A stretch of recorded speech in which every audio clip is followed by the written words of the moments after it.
आधी रात का वक्त था। मैं अपने कमरे में सुकून से सो रही थी जब बाहर से शोर की आवाज़ें बुलंद हुई। मेरी नींद बुरी तरह से डिस्टर्ब हो गई थी। मैं तेज़ और गुस्से वाले अंदाज में कमरे से बाहर निकली। क्या मुसीबत है यहाँ पर, बंदा सुकून से सो भी नहीं सकता। आधी रात को किसने शोर मचाया हुआ है और क्यों? जब मैं शहर में आई तो मुझे अंदाज़ा हो गया कि इस शोर की वजह क्या है। ताया अब्बा बहुत गुस्से में थे। उनके सामने एहसन सर झुकाकर खड़ा हुआ था और वो उस पर बुरी तरह से बरस रहे थे, और वो उनकी सभी बातों को खामोशी से सुनते जा रहा था।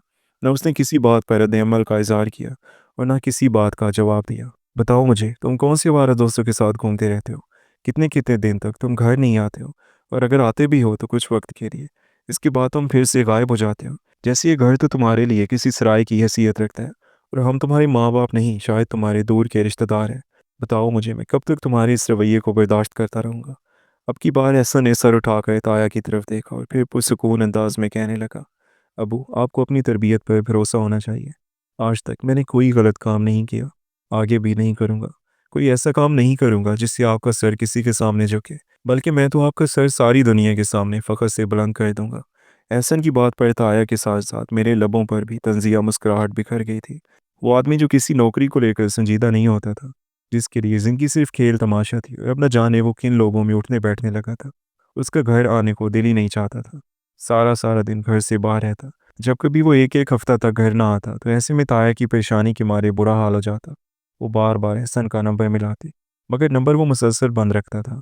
सबसे हैरतनाक बात ये थी कि वो जो हर दूसरे दिन ताया अब्बा से जेब खर्च लिया करता था, उसके अपने खर्चे बहुत ज़्यादा थे। खाने-पीने का वो शौकीन था और दोस्त भी उसके बहुत ज़्यादा थे। और अब कितने दिनों से उसने ना जेब खर्च लिया था और ना ही अपनी किसी ज़रूरत के लिए पैसे माँगे थे।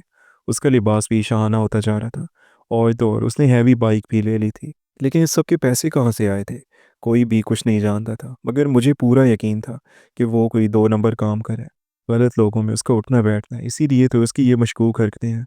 मैं दोबारा से अपने कमरे में आकर सोने की कोशिश करने लगी थी, मगर अब मेरी नींद भरी आँखों से कौसर हुई थी। अब तक ताया और ताई की गुस्से से बोलने की आवाज़ें आ रही थी। न जाने कब उनका गुस्सा ठंडा होता और कब बाकी घर वाले भी सुकून का साँस लेते। ये घर दादा अबू ने बनाया था। इस घर में हम लोग ताया अब्बा की फैमिली के साथ रहते थे। ताया अब्बा के 2 ही बच्चे थे, बड़ी बेटी तानिया जिसकी शादी हो चुकी थी, उससे छोटा एहसन जो किसी तरह से भी संजीदा होने का नाम नहीं लेता था। जबकि हम 3 बहनें थीं। मेरी 2 बहनें शादीशुदा थीं और मैं भी पढ़ाई कर रही थी, और अब मेरे घर वाले मेरी शादी करने की कोशिशों में थे। मगर अभी मुझे अपनी पढ़ाई मुकम्मल करनी थी। मैंने अम्मा को सख्ती से मना कर दिया कि मेरे लिए कोई रिश्ता मत देखें। मैं अभी इन झंझटों में पड़ना ही नहीं चाहती। एक दिन मेरी एक लड़के से फ़ोन पर बात हुई और मैं उसकी ज़ात में दिलचस्पी लेने लगी। मैं इन मामलात से हमेशा दूर रही थी। मुझे वो लड़कियां बहुत बुरी लगती थी जो लड़कों से दोस्ती करती थी, गलत कामों में मुब्तला हो जाती। जाने कैसे मेरा शुमार भी इन्हीं लड़कियों में होने लगा। शायद ये सलमान की जादू भरी शख्सियत और बातों का कमाल था कि मैं उसकी ज़ात की असीर बन गई थी और अपने ख़ानदान के रस्म व रिवाज उसूलों को भूल चुकी थी। घर वालों की सारी तवज्जो का मरकज़ एहसन की ज़ात थी। दिन ब दिन उसकी मशकूक होती हरकतों की वजह से सभी घर वाले परेशान थे। तायाबू ने एहसन का पीछा भी करने की कोशिश की ताकि जान सकें कि वो कहाँ जाता है, किन दोस्तों में उठता बैठता है, मगर इसमें उन्हें कोई भी कामयाबी हासिल नहीं हुई थी और मुझे भी एहसन की ज़ात से कोई दिलचस्पी नहीं थी। वो कहाँ जाता है, क्या करता है, मैं तो अपनी ख्यालों की दुनिया में उड़ रही थी। सलमान की बातों ने मुझे कहाँ से कहाँ पहुँचा दिया था। मैं ज़मीन पर उस दिन गिरी जब मुझे पता चला कि अम्मी और अब्बू ने मेरा रिश्ता एहसन के साथ तय कर दिया है और जल्द ही वो शादी करने का भी सोच रहे हैं। पूरा दिन घर में मेहमान थे, मुझे अम्मी से बात करने का वक्त ही नहीं मिला। मेरा दिल जैसे पितंगे की तरह धड़क रहा था। मैं अम्मी के अकेला होने का इंतज़ार करने लगी। शाम होते ही जब मेहमान घर से गए तो मैं अम्मी के पास हो रही। अम्मी, क्या सोच कर आप लोगों ने मेरा रिश्ता एहसन के साथ किया? वो आवारा आदमी जो बाहर रंगरलियाँ उड़ाता है, न जाने क्या कुछ करता है। आप उसे मेरा हमसफ़र बनाने का सोच रहे हैं। जिसके अपने माँ-बाप को उस पर एतबार नहीं है, उसकी आवारगी से सभी तंग हैं। जिसने अभी तक ज़िंदगी को संजीदगी से लिया ही नहीं। ना कोई ढंग की नौकरी करता है, ना कोई कारोबार। आखिर उसके साथ शादी करके मुझे क्या मिलेगा? मैंने अपना गुस्सा और मायूसी अम्मी के सामने उंडेल दी थी, लेकिन मेरी बात का उन पर कोई ख़ास असर नहीं हुआ। अम्मी ने मुझे तसल्ली देने या मेरी बात समझने की बजाय रस्मी अंदाज में जवाब दिया, देखो बेटा, ख़ानदान में हो रहा है, हमारा हाथ कहाँ जाएगा? हम तुम्हारी बेहतरी ही चाहते हैं। एहसन में लाख खामियां सही, मगर है तो अपने घर का चश्मो चिराग। बाहर के लोगों से तो बेहतर ही होगा ना। और फिर शादी के बाद जिम्मेदारी सर पर पड़ेगी तो खुद ही राह रास्त पर आ जाएगा। सबको यही यकीन है और ताया ताई को भी बहुत आशा है कि तुम इसे संभालोगी। मैं कोई तरबियत का नहीं हूँ अम्मी, मैंने चीखने के अंदाज में कहा, और ना ही मैं इस आवारा शख्स को संवारने की जिम्मेदारी ले सकती हूँ। وہ ذمہ داری اس کے ماں باپ کی ہے جو اس میں کامیاب نہیں ہو سکے، پر مجھے کسی خاندان کے چشم و چراغ کی ضرورت نہیں۔ مجھے ایک ایسا شریک حیات چاہیے جس پر مجھے بھروسہ ہو، جس کی زندگی کے اصول ہوں، جو خود میری عزت کرے۔ ایسا مجھے کبھی قبول نہیں ہوگا۔ آپ لوگ یہ رشتہ فوراً ختم کریں۔ میری یہ ضد، یہ بار بار کا انکار اگلے کئی دنوں تک گھر میں ایک تناؤ کی کیفیت پیدا کر گیا۔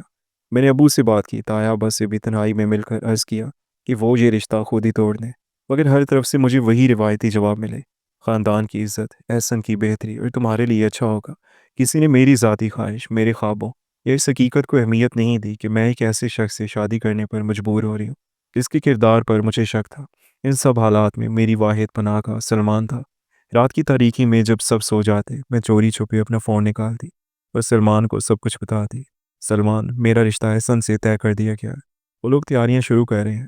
میں نے رندھی ہوئی آواز میں کہا۔ دوسری طرف گہری خاموشی چھا گئی۔ وہ سلمان جو ہر وقت مجھ سے باتوں کے پل باندھتا تھا، جو میری تعریف میں زمین و آسمان ایک کر دیتا تھا، جو مجھے یقین دلاتا تھا کہ وہ میری زندگی کا لازمی حصہ ہے، اچانک خاموش ہو گیا۔ اس کی یہ خاموشی میرے دل پر ایک ٹھنڈے وار کی طرح لگی۔ مجھے لگا جیسے دنیا میرے قدموں تلے سے نکل گئی ہو۔ کیا ہوا سلمان، تم بولتے کیوں نہیں؟ میں نے بے چینی سے پوچھا۔ اس کی آواز آئی، لیکن اس میں وہ جوش، وہ اپنائیت نہیں تھی جو میں سننے کی عادی تھی۔ تم یہ کیسے کہہ سکتی ہو کہ یہ رشتہ طے ہو گیا؟ تمہارے گھر والے جانتے ہیں کہ تم مجھے چاہتی ہو؟ وہ نہیں جانتے۔ میں نے کسی کو نہیں بتایا، لیکن انہیں بتانے کا فائدہ کیا؟ وہ میری بات سن ہی نہیں رہے۔ وہ اس آوارہ گرد کو میرا ہم سفر بنانے پر بضد ہے۔ میں کیا کروں سلمان؟ میرے آنسو بہنے لگے۔ کچھ لمحوں کی مزید خاموشی کے بعد اس کی آواز میں اچانک ایک عزم واپس لوٹ آیا، لیکن اس میں ایک عجیب سی سرد موہری بھی تھی: رونا بند کرو، یہ رشتہ ہو ہی نہیں سکتا۔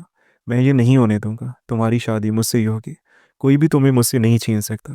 یہ الفاظ سن کر مجھے وقتی طور پر سکون ملا، لیکن اگلی بات جو اس نے کہی وہ بھی تشویشناک تھی: دیکھو، تمہارے گھر والے اپنی ضد پر قائم ہیں، اور میرے گھر والے ابھی اتنی جلدی شادی کے لیے نہیں مانیں گے، خاص طور پہ اس طرح کے حالات میں۔ ہمارے پاس ایک ہی راستہ بچا ہے سارا۔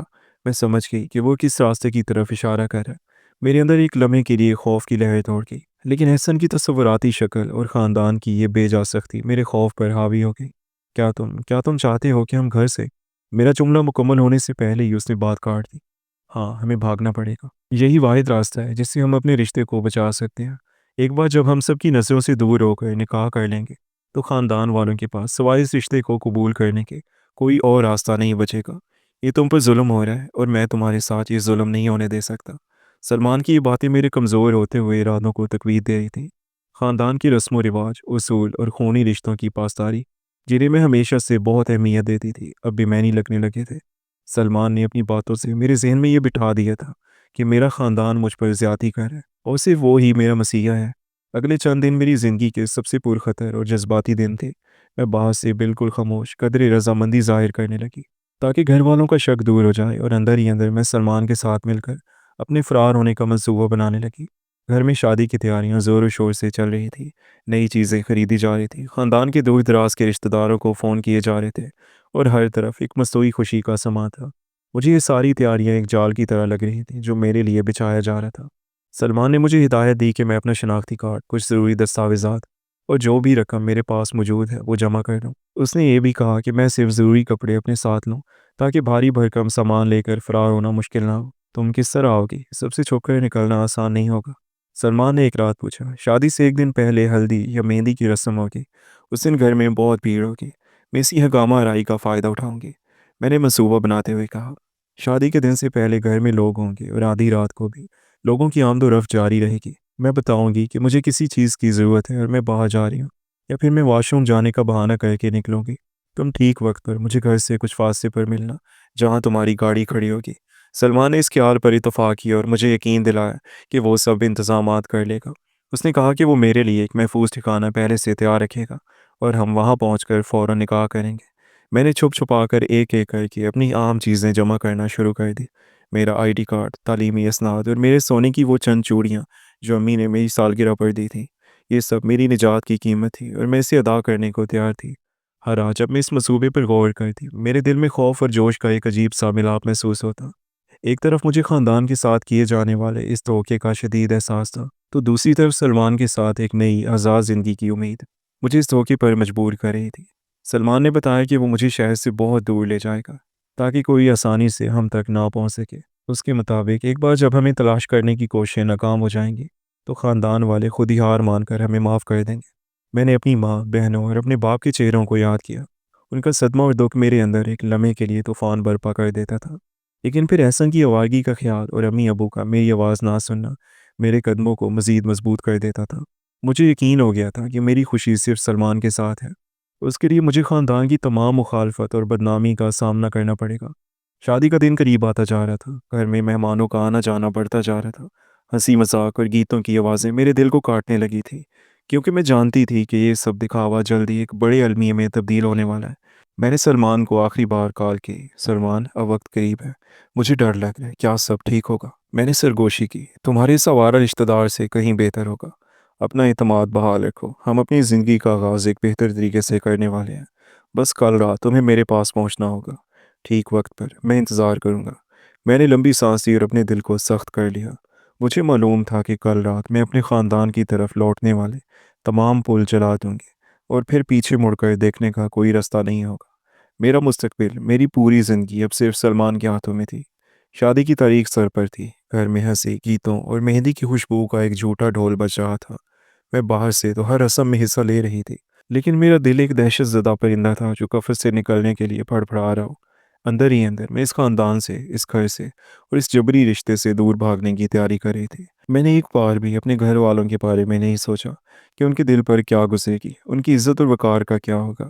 میرے ذہن میں صرف میری ذاتی آزادی، سلمان کا وعدہ اور احسن کی آوارگی کا خوف تھا۔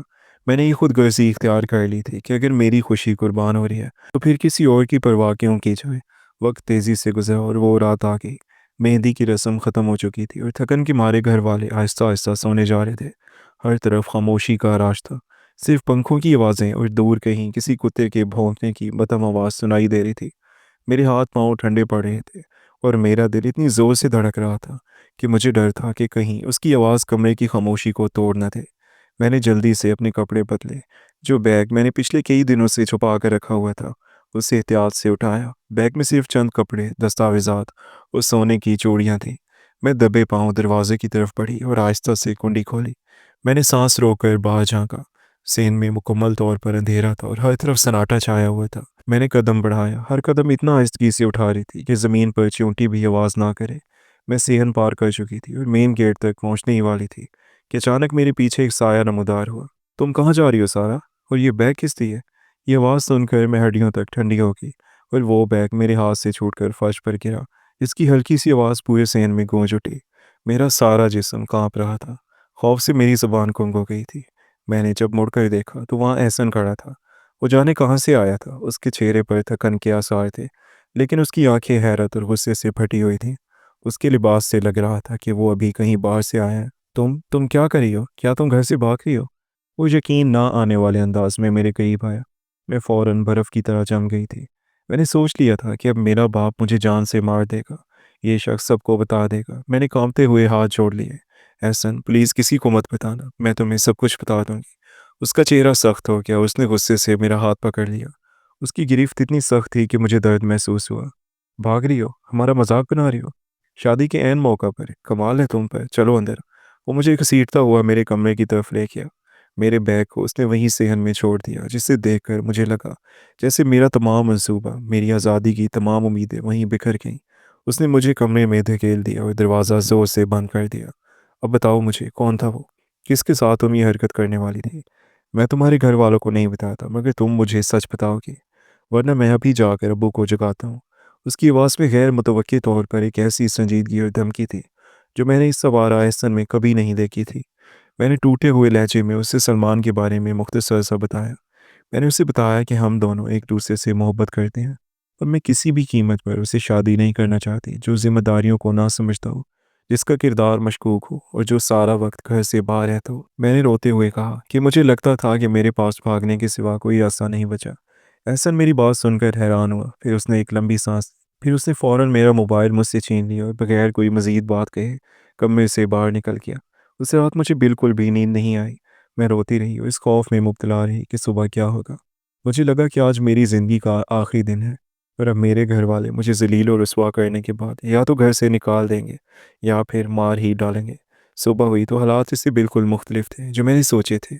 हैरत अंगेज़ तौर पर ना तो अब्बू को कुछ पता चला, ना अम्मी को, और ना ही किसी और को। एहसन ने रात की कोई बात नहीं बताई थी, लेकिन एक गैर मामूली तब्दीली ज़रूर आई थी। एहसन ने अपने वालिद यानी ताया अब्बा पर फौरी तौर पर निकाह पर जोर दिया। उसने कहा कि वो आज ही मेरा निकाह करना चाहता है और बाकी रस्में बाद में करता रहेगा। ये बात सुनकर सब लोग हैरान रह गए, क्योंकि एहसन जैसा शख्स जो हर चीज़ से भागता था, अचानक इतना बज़िद क्यों हो गया। ताया अब्बा और अम्मी को शक था, मगर उन्होंने उसे एहसन की बढ़ती हुई संजीदगी पर महमूल किया और जल्दी में तैयारियां शुरू कर दी। मेरा निकाह एहसन के साथ उसी दिन बगैर किसी बड़ी तकरीब के जल्दबाजी में हो गया। मेरे दिल में खौफ और नफ़रत का तूफ़ान बरपा था, मगर मैं अब मुकम्मल तौर पर बेबस हो चुकी थी। मैं डर रही थी कि न जाने एहसन अब मेरे साथ क्या सलूक करेगा, मेरे साथ क्या इंतकाम लेगा। मगर उसका रवैया मेरे साथ बिल्कुल नॉर्मल था। वो खामोश रहता, कोई बात नहीं करता, लेकिन उसने मुझे किसी बात पर बुरा भला नहीं कहा। उसने मेरे बारे में ख़ानदान के सामने कोई सवाल नहीं उठाया, ना ही रात की बात किसी को बताई। वो बस यूं ही अपनी अंदरूनी खामोशी से घिरा रहता। हमारे निकाह को कुछ अरसा गुजर गया, एक माह से ज़्यादा। मेरी ज़िंदगी उसी अज़ियतनाक खामोशी में गुजर रही थी, जब एक रात एहसन मेरे कमरे में आया और दरवाज़ा बंद कर दिया। उसके चेहरे पर आज पहली बार वो संजीदगी और वक़ार था जो मैंने कभी नहीं देखा था। सारा, मुझे तुमसे कुछ ज़रूरी बात करनी है। जो कुछ मैंने आज तक छुपाया, अब वो तुम्हें बताने का वक्त आ गया है। मैं दिल थाम कर बैठी। मुझे लगा आज वो मुझसे मेरी आवारगी का हिसाब लेगा। उसने कहा, जो कुछ तुमने मेरे बारे में सुना या जो मैंने तुम्हें दिखाया वो हकीकत नहीं थी। मैं कोई आवारागर्द, लापरवाह या बेराह रो शख्स नहीं हूँ। मैंने हैरानी से उसे देखा। हकीकत ये है कि मैं एसपी हूँ।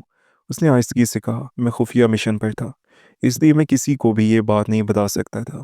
मैं एक ऐसे गिरोह की तलाश में था जो लड़कियों की स्मगलिंग करते हैं। ये लोग अमीर घरानों की लड़कियों को वर्गलाते, अगवा करते और फिर उन्हें मुल्क से बाहर स्मगल कर देते थे। मैं उन लोगों को पकड़ना चाहता था और इस मिशन को इंतहाई खुफिया तौर पर अंजाम देना चाहता था। इसीलिए मुझे सबके सामने एक लाउबाली और आवारा शख्स बनकर रहना पड़ा, ताकि कोई भी मुझ पर शक ना करे। मेरा घर ना आना, दोस्तों में घूमना और मेरे गैर मामूली खर्चे, ये सब मेरे मिशन का हिस्सा था। मुझे अपने कानों पर यकीन नहीं आ रहा था। मेरे जहन में एक बिजली सी कौंध गई। वो तमाम बातें, वो तमाम मशकूक हरकतें अचानक एक मुख्तलिफ मैंने ले गई। उसने सिलसिला जारी रखा, मैं तुम्हें बता सकता था कि तुम्हारा रिश्ता मेरे साथ क्यों हुआ, लेकिन सबसे बड़ा सच अभी बाकी है। ऐसा ने गहरा सांस लिया और मेरी आंखों में देखते हुए कहा, जिस रात तुम भागने की तैयारी कर रही थी और तुमने मुझे सलमान के बारे में बताया था, दरअसल सलमान ही वो शख्स है जिसकी मुझे तलाश थी। मैं सदमे की कैफियत में थी, मेरे दिमाग ने काम करना छोड़ दिया था। ऐसा ने आहिस्तगी से कहा, दरअसल वो तुम्हारा आशिक नहीं है, वो इसी स्मगलिंग गिरोह का एक आम रुकन था। वो अमीर घरानों की पढ़ी लिखी और जज्बाती लड़कियों को शादी का झांसा देता था। उन्हें पहले मोहब्बत के जाल में फंसा था और फिर उन्हें घर वालों से भागने पर मजबूर करता। एक बार जब लड़कियां घर से निकल जाती तो वो उन्हें अगवा करके दूसरे मुल्कों में स्मगल कर देता था। तुम्हारे ख़ानदान की तरफ से मेरा रिश्ता तय होने के बाद उसने तुम्हें इसलिए फंसाया ताकि वो मेरे ज़रिए ब्लैकमेलिंग कर सके। उसका मंसूबा था कि या तो वो तुम्हें अगवा करे या तुम्हें मुझसे शादी करने से रोके, ताकि मेरी खुफिया शनाख्त ज़ाहिर हो जाए। वो हमारे ख़ानदान को निशाना बना रहा था, इसलिए नहीं कि तुम्हारे घर वाले सख्त हैं, बल्कि इसलिए कि वो मेरे मिशन को नाकाम करे। मैंने तुम्हारा मोबाइल इसलिए लिया क्योंकि मुझे सलमान के सारे अगवा के नेटवर्क तक पहुंचने के लिए वक्त दरकार था। मैं जानता था कि अगर मैंने तुम्हारी बात घर वालों को बताई तो ख़ानदान की बदनामी होगी और मेरा मिशन भी नाकाम हो जाएगा।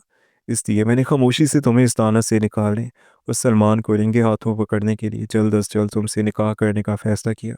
मैंने तुम्हारी जान और तुम्हारे ख़ानदान की इज़्ज़त दोनों को बचाने के लिए ये ख़तीर कदम उठाया। उस वक्त मेरे पास तुम्हें और तुम्हारे ख़ानदान को बचाने का सिर्फ यही वाहिद रास्ता था।